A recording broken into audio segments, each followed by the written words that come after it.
سلامونه ملګرو، پښتو آنلاین چینل نه د سره یو ځل بیا په تماس کې یم. زموږ دغه پښتو آنلاین چینل سره سبسکرایب کړئ او د ښایسته ښایسته ویډیو دپاره د فیسبوک زده کړې او د نور تخنیکونو انټرنیټ د پیسو ګټلو لپاره انشاءالله راتلونکي به ویډیوګانې نورې هم درسره اپلوډ کړم. ملګرو، تر ټولو مهمه ویډیو نن دا چې څنګه انشاءالله داسې ویډیو نن د داسې طریقه ښیم چې هېڅکله به مو نه چا درته ښودلي او نه به مو لیدلي او جالبه به وي درته.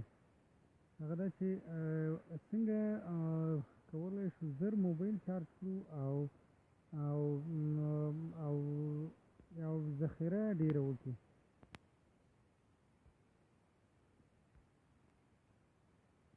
نو د دې لپاره اکثر پکار ده چې ما کمپیوټر کې ویډیو جوړه کړه خو نشته دی اوس در کمپیوټر ته لاس ذخیره نه لرم. خو خیر تاسو خوښ هم کمپیوټر کې چارج نه ورکوئ، دا د موبایل دی چې نن سبا اکثره فیسبوک کې او انټرنیټ ټول په موبایل کې استعمالوي.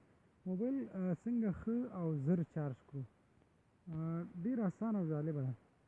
خپل سیټینګ ته به لومړی راشئ. خو یاد ساتئ چې کله هم دا موبایل چارج کولو او چارج چې مو ورکړلو هغه وخت به راشئ دلته او فایټ مود دا به ووایئ. دا مې چې وویللو ګوره بیا راځم. دا سیټینګ او بیا دا به کلیک کړئ او بیا دا فایټ مود دی لیکلی چې دی دې ته به راشئ. دا به ټیک مار به داسې ووایي دا ټیک مار دی او دا به انیبل کړئ. ګورئ دلته به دا فایټ مود جوړ شي. هغه سیګنل په ځای باندې به دلته تیاره راشي او به تاسو خپل موبایل چارج ته کړئ. د دې یو ګټه دا ده چې که موبایل بعضې وي هغه 80 منټو کې یا 80 منټو کې یا 1.5 ساعت کې ډکېږي. دا به یې درته که په 80 منټو کې 40 منټو کې به یې ډکېږي داسې. او که په 2 ساعتو کې نو هغه به ته انشاءالله په 80 یا 80 یا 90 منټو کې زر ډکېږي. یو 20 منټه به د هغې نه زر ډکېږي. یو او بل تر ټولو مهم د چارجر درته ښیم. اوریجنل چارجر یو 150 روپۍ ګران وي خو هغه څنګه وپېژنو چې دا اوریجنل دی او که نه، چې دوکاندار به مو ونه غولوي. اوریجنل چارجر څنګه وپېژنو چې دا اوریجنل دی او که نه دا او ډي سي څنګه وپېژنو، اصلي او کم اصلي په اصطلاح راځو دلته او بیا پسې ما سره څو عکسونه دي زه درته دا ښیم. دا عکس داسې رانږدې کړم. ګوره یو د سامسنګ چارجر دي.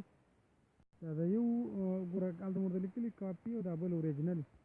که خیال مو وي د دې اوریجنل دا بر اړخ ته دا داسې سموت غونته کې ده او دا بل وګوره دا داسې یو ځای لري، یوه نښه یې دا ښه یاد لري. او بل دا نوکه یې نه ده، نوکه د موبایل هغه نوکه چې چارج ته ورکوي دې ته وګورئ.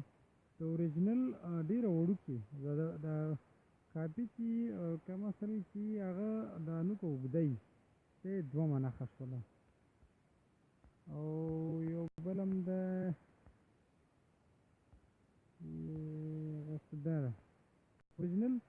دا وروستۍ برخې ته ګورئ د دې دا لږ داسې پایه غوندې لري دغه ځای کې. دا موږ د هلکه وایو مونه تاو کړې ده خو او دا بل چې دا نه لري دا سموت وي دا کاپي. نو دغه وه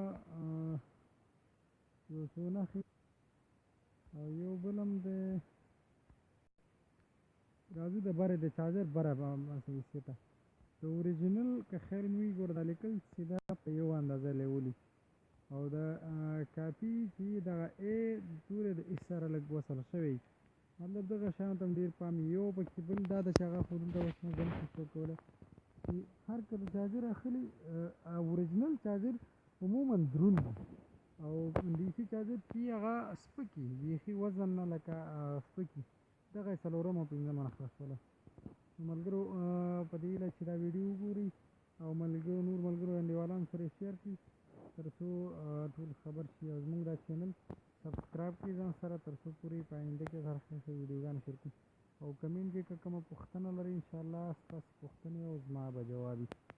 والسلام علیکم ورحمة الله وبرکاته.